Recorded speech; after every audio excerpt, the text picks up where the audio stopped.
हमारे साथ भारतीय किसान महासंघ के संयोजक डॉक्टर राजाराम त्रिपाठी जी जुड़ चुके हैं और उनका स्पेशल कवरेज न्यूज में स्वागत है। अभी उनसे कंटिन्यू करें। हाँ, तो एक मिनट रोकेंगे, 1 मिनट आपको। त्रिपाठी जी, हमने पहले आपसे एक सवाल किया था, फिर कुछ नेटवर्क प्रॉब्लम आई तो मेरा आपसे संपर्क किया था।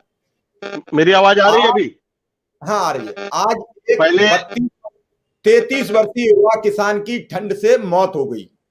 सुप्रीम कोर्ट ने आज एक किसान और सरकार के बीच मध्यस्थता का काम करने का प्रयास किया है, जिसे आप पिछले 8 दिन से हमें लोगों को समझा रहे थे कि कोई एग्जीक्यूशन लाया जाए और इस बिल को अभी पोस्टपोन किया जाए, इसी हालत में छोड़ा जाए और किसानों को समझा के, किसान नेताओं से बात करके इस बिल पर डिस्कस करके आगे क्या क्या लागू करना है, क्या मतलब इसमें दोनों की शान रह सकती है।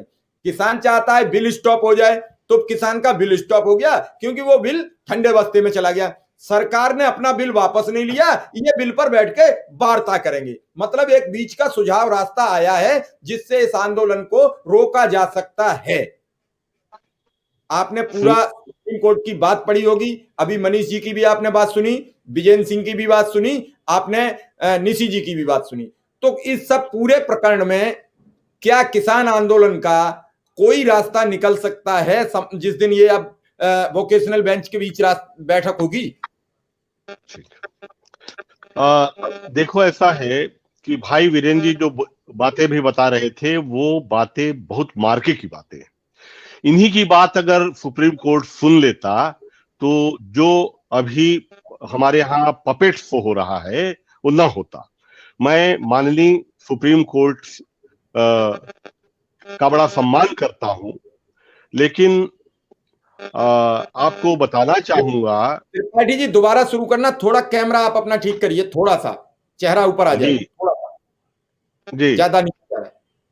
ठीक है जी जी, आ रहे हैं? हाँ हाँ, आप बताइए। हाँ, बाबा आया, ठीक ठीक है जी। अभी आप सुन पा रहे हैं मुझे? हाँ, मैं सुन पा रहा हूँ, आप बताइए। देखिए, ऐसा है कि वीरेंद्र जी जो बोल रहे थे वो 16 ने सही बात बोल रहे थे, उसमें कोई बनावट नहीं थी। पहली बात बताऊं, इन्हीं की बात को अगर सुप्रीम कोर्ट सुना होता तो ये बात जो आज सुप्रीम कोर्ट का डायरेक्शन आया ये ना आता। पहली चीज, मैं बार बार कह रहा हूं कि ये जो संवैधानिक संस्थाएं हैं ये सब जनता के प्रति जिम्मेदार हैं। जनता ने ही बनाया है इनको, चारों पिलर को। और माननीय सुप्रीम कोर्ट की पूरी हम सम्मान करते हुए कहना चाहेंगे कि यह कानून वैध है भी या नहीं, इसकी वैधता को लेके महीनों से याचिकाएं लंबित पड़ी हैं उनके यहाँ। और अगर सुप्रीम कोर्ट उन्हें सुन लेता और कहीं मान लीजिए ये आए कि धारा 145 के 3 के तहत पार्लियामेंट को ये कानून बनाने का अधिकार ही नहीं था, अगर ये बात निकल के आएगी तो ये जो 33 लोग मरे, इसका, इनकी हत्या, इनकी मौत किसके सिर पे जाएगी? जरा ये सोचने की बात है, नंबर 1। दूसरी बात ये है भाई कि किसान जो है आंदोलन कर रहे हैं, अपने घर को छोड़ के तो चिड़िया भी बेवजह नहीं निकलती। ये समझने की जरूरत है। 20 दिनों से नहीं, आज 22 दिनों से वहां बैठे हुए हैं और 2 दिन पहले निकले थे। ये सारी कवायदें पहले क्यों नहीं की गई? ये किसान जो आंदोलन है, नोटिस दिया गया है, सूचना दी गई है, सब कुछ करके कर रहे हैं। इनके पास उसके अलावा कोई रास्ता आपने छोड़ा नहीं है। तो अब क्या है कि आंदोलन को तोड़ने के लिए हर तरह से कोशिश की जा रही है, हर तरह से। कभी बार बार अभी नरेंद्र तोमर जी का हम बयान, माननीय कृषि मंत्री जी का हम पढ़ रहे थे समाचारों में, कि वो कह रहे हैं कि केवल पंजाब का आंदोलन है। मैं छत्तीसगढ़ से बोल रहा हूं, मेरा भीषण एक्सीडेंट हुआ है, फिर भी मैं आपके चैनल में बैठ आधे घंटे जो मैं कर रहा हूं अपने स्तर पे, मैं संयोजन में लगा हुआ हूं। छत्तीसगढ़ के 20 संगठन लगे हुए हैं, हर प्रदेश के किसान आंदोलित हैं। अभी टीवी में सब चिपके बैठे होंगे कि क्या हो रहा है हमारे किसान भाइयों के साथ। सरकार और अन्य सारी संस्थाएं इस बात को क्यों नहीं समझ रही? सवाल ये उठता है कि जैसे वीरेंद्र जी ने अधिकांश बातें कही, हम सब कह रहे हैं, बार बार दोहराया जा रहा है, लेकिन सरकार क्या करना चाहती समझ में नहीं आता। भाई सरकार अगर कोई खेती किसानी में परिवर्तन करना चाहती है, आमूलचूल सुधार करना चाहती है, तो किसान क्यों नहीं तैयार होगा भाई। आप हमारा घर को सुधारने आएंगे, नया पेंट करना चाहेंगे, बढ़िया छाने आएंगे, तो किसान क्या पागल है? एक आध किसान पागल होगा? है पूरे देश के सारे किसान पागल हैं क्या? अब आप कुछ कुछ किसानों को ले आ रहे हो कि बोलते हो कि ये बिल के पक्ष में है। मैं भी बिल के पक्ष में हूँ, मैं भी बोलता हूँ कि बिल आए, मैं भी बिल के पक्ष में हूँ, लेकिन वो हमारे पक्ष में बिल हो ना, बिल हमारे पक्ष में हो, मैं भी बिल के पक्ष में हूँ। अब कारपोरेट के पक्ष में है भैया, मिनिमम सपोर्ट प्राइस अगर कारपोरेट से हम मांग रहे हैं, व्यापारियों से मांग रहे हैं, तो सरकार की छाती काहे फाट रही है भाई? है सरकार किसानों के साथ खड़े हो तो हमको दिलाए मिनिमम सपोर्ट प्राइस। अरे भैया मिनिमम सपोर्ट प्राइस मांग रहे हैं, मैक्सिमम सब्सिडाइज प्राइस नहीं मांग रहे हैं। एमएसपी को गलत समझा इन लोगों ने। अब माननीय सुप्रीम कोर्ट जो है वो जो कह रहे हैं उनको तो मानना ही है हमें, है ना भैया। माननीय सुप्रीम कोर्ट जी जो है उनको सर्वोच्च अधिकार हमने दिया है, वो जो भी कहेंगे हमको मानना है। हाँ, उनको सर्वोच्च अधिकार हमने दिया है, और उनके खिलाफ कुछ आप कहेंगे तो अवमानना हो जाएगी। जी सवाल ये उठता है, 20 दिनों से वहां पड़े हुए हैं, जो 33 आदमी मरे हैं, ये सारी चीजें मुझे लगता है देश की संवैधानिक संस्थाओं को भी देखना चाहिए। वो मोटो लेके इस पे काम करना चाहिए था, और जिससे कारण से मौतें हुई हैं उनको कटघरे में खड़ा करना चाहिए। नहीं तो सबको ख्याल रखना होगा, जनता जनार्दन से बड़ी कोई अदालत नहीं है, जनता जनार्दन से बड़ी कोई अदालत नहीं है, ये हमें समझना होगा। बिल्कुल निशी जी, डॉक्टर त्रिपाठी की बात में बहुत दम है।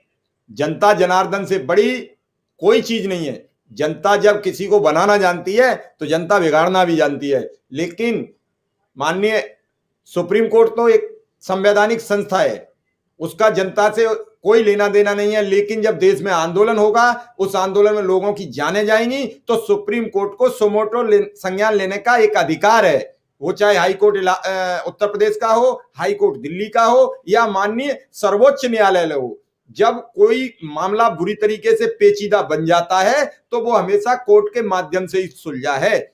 हम एक छोटा सा आपको उदाहरण दे देते हैं। एक दबंग आदमी जब गांव में एक गरीब आदमी को मारता है तो वो कुछ नहीं कर सकता है, उसका एक ही शब्द होता है कि चल तुझे कोर्ट में देखेंगे, जबकि वो कुछ नहीं कह पाता है और वो उदाहरण के तौर पर कहता है चल कोर्ट में देखेंगे। डॉक्टर त्रिपाठी क्या कहना चाह रहे हैं? डॉक्टर त्रिपाठी, मैं ये कहना चाह रहा हूं कि कई याचिकाएं पड़ी हुई हैं जिसमें ये इन कानूनों की वैधता को लेके लोगों ने याचिका लगाई है। माननीय संविधान की सर्वोच्च पीठ से बार उम्मीद करते हैं, चाहे शीतकाल बेंच भी हो, लेकिन जो जैसा कि उन्होंने कहा कि इंतजार कर सकते।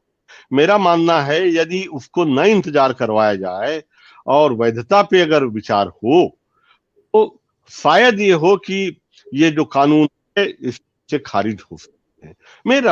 हमारा ऐसा मानना है। जो थोड़ा बहुत कानून का ज्ञान है और विशेषज्ञों से जो हमने चर्चा की है, ने भी चर्चा की है, और इसी मनोहर लाल शर्मा एक सुप्रीम कोर्ट के एडवोकेट हैं, उन्होंने 153 माना है कि संसद को राज्य के संबंधित जो अधिकार है उससे कानून लाने का नहीं है। तो वो याचिका भी पड़ी हुई है जिसपे अभी सुनवाई नहीं। लेकिन जो सुप्रीम कोर्ट अगर करना चाहते या करना चाहें या हो सकते करें, क्योंकि विद्वान वहां पे बैठे हुए हैं, उनको क्या करना है क्या नहीं करना है हम बताने वाले कौन होते हैं। लेकिन एक रास्ता 15-20 दिनों हर चैनल पे कह रहा हूं कि ऐसा नहीं है कि ये गतिरोध दूर नहीं हो सकता। एग्जीक्यूटिव ऑर्डर्स पास कर सकती है सरकार। एग्जीक्यूटिव ऑर्डर पास करके फिलहाल इन कानूनों को निष्प्रभावी जब तक कि किसान संगठन और सरकार के कोई रास्ता नहीं निकाल सकते। और हमें मानना है कि सरकार भी हमारी है, वो सरकार के हैं, तो बीच रास्ता जरूर निकलेगा। हमारी मांगों को अगर पूरी करेंगे तो कोई ऐसा कोई कारण नहीं दिखता मुझे कि हम दिल्ली कोई दूसरे मुल्क का हम कोई चढ़ा किसान थोड़ी आए हैं हम लोग। हम तो अपने राजधानी में आए हैं, अपने हाकिमों से, अपने शासकों से, हमारे चौकीदार साहब से, हमारे कृषि मंत्री जी साहब से गुहार करने आए हैं किसान। बिल्कुल जोड़ के आए हुए हैं, बैनर लेके आए हैं। और क्या कर सकते हैं? अहिंसक आप देश में, विश्व में कहीं ऐसा उदाहरण नहीं मिलेगा निकट भविष्य, मुझे नहीं दिखाई देता कि इतने सारे किसान बच्चे बूढ़े सब आके बेचारे बना खा रहे हैं और हाथ जोड़ के अपनी मांग रख रहे हैं कि भाई विनती रख रहे हैं कि आप हमारी विनती पे ध्यान दीजिए। और टोटल अहिंसक तरीके पहली बार कोई आंदोलन अहिंसक होकर इतनी भीड़ लेकर, जिसमें कि पुलिस और किसानों के साथ छोटी मोटी तो कोई झड़प हो गई होगी, लेकिन ऐसी कोई झड़प नहीं है कि किसान ने पत्थरबाजी की हो। इससे पहले जो भी आंदोलन हुए हैं उनमें पुलिस के साथ तीखी झड़पें हुई हैं, लोगों की जानें भी गई हैं, आगजनी हुई है, लेकिन ये पहला आंदोलन बड़ी शांतिप्रिय भाषा में हो रहा है।